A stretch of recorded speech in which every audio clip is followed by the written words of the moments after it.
Hello friends, hope you are well. Welcome to another episode of The Dirt Report, back to your regular weekly programming. I have been away for a few weeks, so there was a slight break in the weekly news reports, but other videos did continue as I had scheduled them in. A quick reminder to tap that like button if you like these tech videos, and if you would like to see more, then please consider subscribing so you don't miss out any of our videos, and of course, both of these help this channel survive on YouTube. Also, before we get into today's news, another quick note. This year I have decided to join the Rotary Tour of the Blackwood, a 64-kilometer charity cycle through the Blackwood town to raise money for the Bridgetown Youth Advocacy Organisation. They are a non-for-profit association based here in Western Australia. Their goal is to support young people in our region to improve their health and well-being through developing youth spaces and creating linkages between all youth-related organisations and activities, but most of all improving youth belonging and engagement in our community. I have put a link below for more information, and if you're interested in supporting this event, you can donate. All proceeds go directly to the organisation. Your donations mean a great deal to me, the organisation, the riders, and most of all, the youth we support. And if you're around during the event, come say hello before or after the ride. Thank you for your support, friends. Alright, so it has been a crazy few weeks of news. In fact, you may have seen the special edition of the Dirt Report on Telstra canning the 100 megabits plans for fibre to the node connections. If not, I have added the links below. Have a watch of that, pretty interesting. On today's show, we have NBN Co accused of slashing regional spending and then pleading for more cash to fix wireless connections. Telstra starts the Wave 5G trials, which is millimeter wave. TPG and Vodafone merger finally goes through. What does it actually mean for, let's say, the NBN? So let's get started with our first topic. In typical NBN Co fashion, we have lovely sleight of hand. You may remember a little while back, NBN Co split into two divisions, one for the regional parts of Australia and the one for the metro. The regional part would mainly deal with wireless technologies, while the metro obviously had wired. Now, originally the move had been hailed as a way to maximize regional support by creating a division dedicated to just that. On face value, it sounded good. The regions would finally get some dedicated support and future improvements. Well, that was not meant to be.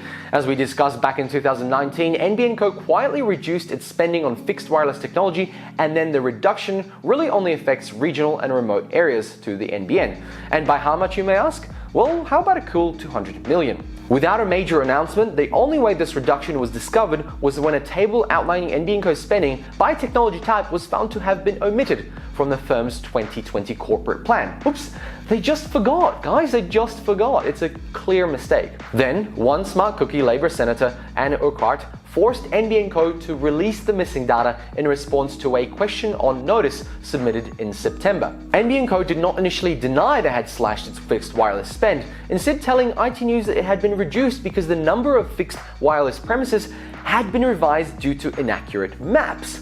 This explanation was walked back a day later, with NBN Co spokesperson telling IT News that the money had been spent on HFC and fibre to the curb instead. There's a lot of money moving around and not a lot of transparency of where it goes. Well, we don't need to go into how bad fixed wireless technology is doing at the moment in our regional and remote areas. But what's to note is that NBN Co has come back to plead for more cash. That's right, they're asking for more. Oh, I'm sorry, I thought you said the rollout is on track and on budget to be done by June. Oh, I'm sorry, I thought you made official statements. I guess you lied. Oops, I forgot.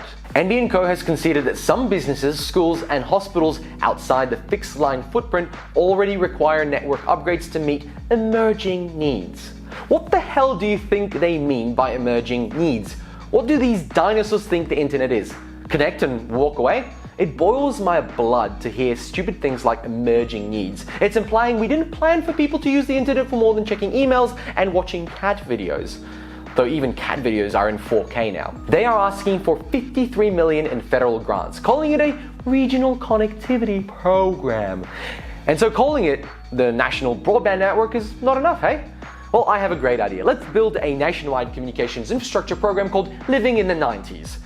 Can I have my cool couple of millions now? Seems like NBN Co thinks they can separate a company, cut funding, then call the initiative by a new name, submit new funding requests, and then use the money to subsidize the very slow wireless NBN that this has nothing to do with. Well, this initiative anyway. In a document published last week, I found a cool little comment that I am sure you'll appreciate. They said, NBN Co is keen to participate in projects where additional investment could facilitate faster upgrades. Oh, cool. You're keen to participate? Well, I'm keen to participate in not paying taxes, yet here I am. They want to participate in ways they can make more money, or at least take that money, move it somewhere else, and I think there is a name for it. I'm sure there's laws around that. After all this comes a report this week on the performance of its satellite network in January, a month in which it had nearly 2-day outages impacting a lot of users. In any case, let's move on to our next topic. 5G is inching closer and closer, and Telstra is doing what they do best, chasing the dollars, just like NBN Co is, I suppose. So this week they have finally started their 5G trials. The ACMA granted Telstra to start utilizing the millimeter wave technology, also known as 5G. At the start, Telstra will roll out the 2.6 GHz system, which means they are kind of running the system at half-mast, allowing for high-speed connections, but at much shorter distances. At this stage, there are around 800 sites around Australia that can sustain 5G speeds. However, new customers will not have access to these until 2021, and trial locations have yet to be announced. You see, the basic strategy is to launch early, get customers on the network, and learn from their experiences. Telstra already has more than 100,000 5G devices and customers with coverage in around 430 suburbs in 32 towns and cities. This could increase to 35 cities by mid-2020. One thing to note, Penn said, is that 5G will not replace the NBN, as data shows the average fixed line customer uses 30 times more data than a wireless one, meaning that while 5G can provide you higher speeds, your data allowances will be low. I can imagine that at launch the cost of the data will be incredibly high, and Penn is warning people not to think of 5G as an NBN alternative or savior, which is what I have been saying for a while. Even 4G mobile technology is far from being sustainable for a home. Except if you're living in Europe, because apparently it's everywhere. All this is at the same time as Telstra cuts 100 megabit plans from the fiber to the node customers. More news to come on that one. Let's move on to our last news topic. It's the TPG and Vodafone merger, which we have talked about before, but it has finally been approved and the wheels have been set in motion. TPG and Vodafone will now be up against Optus and Telstra, and unlike Telstra, will still be offering their 100 megabit plans to those on fiber to the node. Vodafone has been suffering in Australia for the past few years. They have gone from having just over 6 million customers on its network to 5.744 million in the space of 1 year, predominantly due to losing prepaid customers. And with the merger taking so long, they have been in limbo, unable to start any new campaigns to get new customers. Now, with the merger in progress, Vodafone's eyes are on 5G, and expect TPG and Vodafone to be a large player in the rollout and sale of 5G services, which will certainly affect the NBN.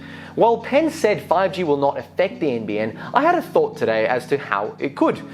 If all the big players cut high-speed NBN plans and offered high-speed 5G plans instead to those customers with fiber to the node, not only do they provide them with a good solution, they're also cutting off a customer from the NBN, which kind of means more than 50% of the nation. Since NBN users can't hit those speeds on fiber to the node, and 5G tops out at 10 gigabits per second, not just 100 megabits per second, so imagine NBN Co losing out on all those customers.